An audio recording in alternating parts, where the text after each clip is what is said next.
Welcome to Timbo Talks, a weekly podcast about work and play. This week's episode is something a little different. My wife and I were having an argument about power and whether it's acceptable to exercise power in our lives. We both have very different views of this, and as we were arguing, my wife Anita insisted we turn the microphone on to record the conversation because she thought other people would be interested in our discussion/argument. So I thought the microphone was on, but it turns out it wasn't plugged in, which is unfortunate. Fortunately, my webcam was plugged in, and while it wasn't recording vision, the webcam actually recorded the audio of our argument. So I was able to salvage it, but the audio is not up to the crystal clear quality of my podcast mic. Nevertheless, it is here for your enjoyment. Hello, Anita. Hi, so basically what's happened is Tim and I are having an argument. It's like 7 o'clock at night and we're just chilling out, we've had a glass of wine and we love talking about power plays, but the thing is we have very different views about power plays and I'm really cross at Tim, his worldview, and he's frustrated with my worldview, and he was about to say something really insightful, so I made him stop and put the microphone on because I thought he was about to say something important. And I also wanted to continue the argument because I'm not ready to let go of this. I think our difference of opinion, for me at least, comes from a position where, you are my wife, so I want to protect you. And the argument we're having to do with power is people exercise power in different ways, in a benevolent way or even a malevolent way, but because people are mostly unconscious about their motivations when they do exercise power, it has a negative effect on people. And so my argument with you, Anita, is that if we're living in a world where that's the case, if you choose not to exercise power, someone is going to actually exercise power over you. So to take a self-righteous position and go, well, I'm not going to avail myself of power, you're going to be at the sharp end of someone else's power. So you need to make peace with this. Yeah, so you feel that someone is going to be the one wielding the sword, and if it's a choice of you or the other person, well, why the hell shouldn't it be you?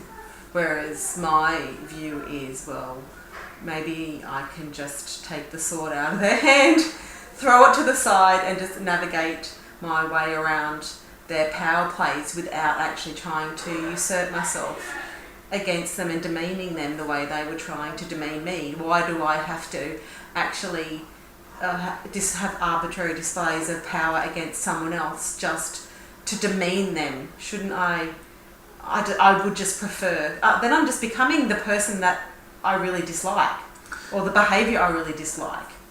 Yes, and everything you've said to me is sound, but I feel you are editorialising the situation by saying if you choose to wield power, it's an arbitrary display of power. What we're really talking about is tactics, because there are countless examples of arbitrary displays of power, and they're the source of much frustration in work, in life, in politics, in relationships. But metaphorically disarming your opponent, removing the sword or redirecting their energy, that is not you opting out of exercising power. You are wielding power, you are just doing it in a different way. So really, our argument is really about tactics. It makes you feel dirty, I feel. Correct me if I'm wrong, that's a strong word. It makes you feel dirty to even entertain the idea, because you're a kind, gentle person, that you would actually exercise power in any way. But I don't mind exercising power, I don't mind being strong and empowered, but I don't want to feel powerful by demeaning somebody else to attain that power. I just want to be powerful because I'm powerful, not to climb the ladder over someone else to get there. Right, so it seems like your objection stems from the way people. I know you're writing a book about this, so about it. So I have some insider knowledge of this. I feel that your objection is tied into the way people have behaved towards you in the past and the way they have exercised their power over you. So you don't want to be like them. Oh, absolutely. Their behaviour is just so disgusting. And the effect on me so detrimental. I just can't bear the thought that I would enter those muddy waters. But if you're in a situation where I often think about business situations, work situations, where you are confident in your ability, you're confident in the value you bring to your work, your clients, your colleagues, but the system or the process you work within, there are people, middle managers if you like, that are part of big processes in organisations, and if those people are always going to exercise their power in an arbitrary way simply because they have a title or a role, and that is going to negatively impact your ability to deliver value and do the best thing for the project or the client or the team members you're working with, it is your responsibility to find your own power and exercise it in the most tactful way. Otherwise, you're just going to be a slave to someone else's power game. So I'm convinced that you have to become an expert at exercising power in a tactful, clever way. Oh, I guess I don't disagree with that. And you've moved now into a situation of employment, and I think maybe we're moving also not just about power but about control. So someone else wanting to control situations, maybe blocking you from achieving something that you want to achieve, because by blocking you maybe they're elevating themselves or giving you work that really you don't have time for, it's not your responsibility, but if they shunt it onto you, then it's freeing them up, but then it's making your workload unattainable. So in that way, control and protecting your space is very important. I guess it's power as well, but I don't know if it all comes under the umbrella of power. Yes, well, I think it's because of the age we live in, the political situation in particular, because power is very much tied up in politics. We see a lot of extreme behaviour when we look at the world, when we look at current affairs, and we see behaviours among elected officials, people with responsibility, and a lot of that behaviour is abhorrent to us. It's distasteful. And often I can't even comprehend that people are capable of acting that way. And therefore we put ourselves in sort of a mental bind because we don't want to be associated with behaviours or people that we don't like, because we don't want to be like them, but therefore at the same time we make ourselves powerless because we've walked away from our own power. I think it's irresponsible to walk away from your own power, because then you're giving power to someone else just by default. Yeah, well, that I agree with you, and now we're talking about being passive versus being assertive versus being aggressive. So I would say our first conversation was about being aggressive. You've swung it to the other end now about being passive and doing nothing, whereas I'm more for the middle, to be assertive, to actually stand up for yourself without hurting other people. Yes, and assertiveness is an aspect of power, and it's a beautiful skill that I find hard to attain. Yes, and a truly assertive person wields their power in a way that has an edge to it, but it's not destructive. There is healthy assertiveness. Absolutely. And I've seen many examples of this. So, do we still have a disagreement? Yeah, well, I think so, because I just think it's our, default personalities and our worldview, where you think to protect yourself from abuse of other people's power, you have to be very powerful yourself, whereas I would love to move from the land of being passive to being assertive and being skilled at being assertive, which is, my dream. So, and my book is about that. Someone had demeaned me for 20 years, and finally I found the strength to phone them and tell them to stop treating me in such a manner.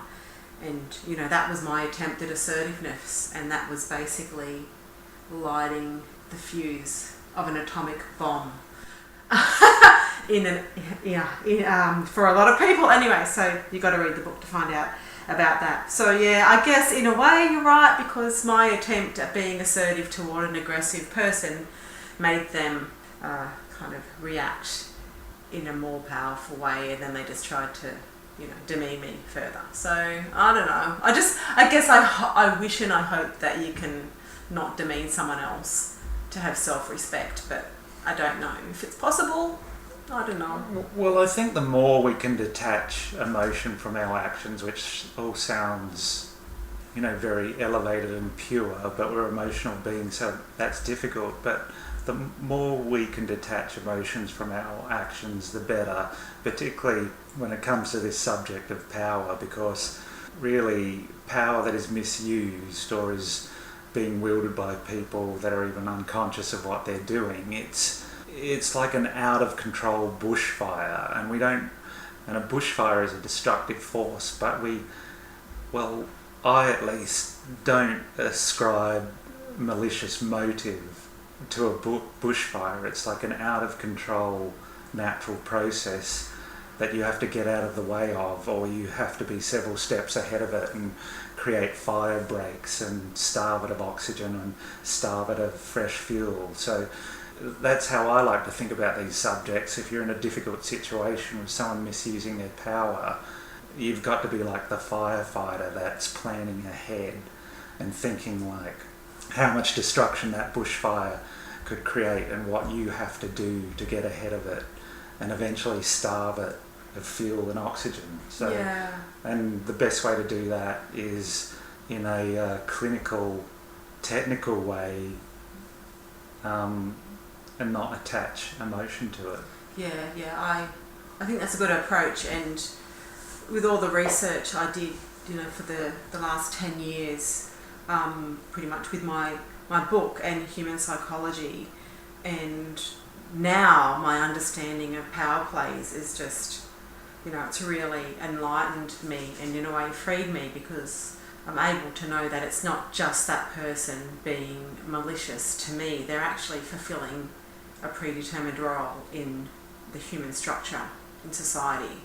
So if they're not doing it, someone else is going to be doing it, because someone has to fulfill that role. And there are many roles that are to be played out, and they're just going to slip into it. And that's really empowering to me, because I'm like, okay, well, that person might have just circled the block just to intimidate me because they don't like me. And if it wasn't them, it was going to be someone else, and it would have been another method. Just the people just want to assert their power and climb up the social ladder, and they'll behave in whatever manner they can to get there. So it's the awareness of the social ladder and all these positions that people will subconsciously slot into. So if you're aware of all that, and you use the analogy of the bushfire, if you can be a bit more clinical about it, it can actually free you more, and it can help you be more strategic in avoiding it. And with your situation, you have to be clinical and navigate it, whereas with me, I just basically extricated myself from the situation. So I put the fire out by actually just not being near these people anymore, and sometimes it can be that extreme as well, and that can be a solution. It might not be the best solution, but sometimes it's the way out. And that's all valid. It's just sometimes we don't have the option to extricate ourselves from absolutely. the situation. And we actually could not literally move for like 8 years. So I had to live in that bushfire for 8 years. So yes, yeah, absolutely. Not many people can just walk away from something. But I walked away in a position of power, which was really my goal. When I say now, I'm using the word power, in that they didn't hurt me so much anymore. I walked away being me and not a victim. Yes. And that that is a form of power too, is choosing not to engage. So Yeah. anyway, this is a vast subject, and I think we only just scratched the surface of it, so we should probably revisit it at a future date. Yeah. Well, anyway, I think we've made up. Okay. Okay. Thanks for joining me. Bye. Thank you for listening to Timbo Talks. If you enjoyed listening to this podcast, please subscribe on Spotify, YouTube, or your favourite podcast app. You can also find me on Twitter or Instagram as Timbo Horan, TimboHoran. Until next time.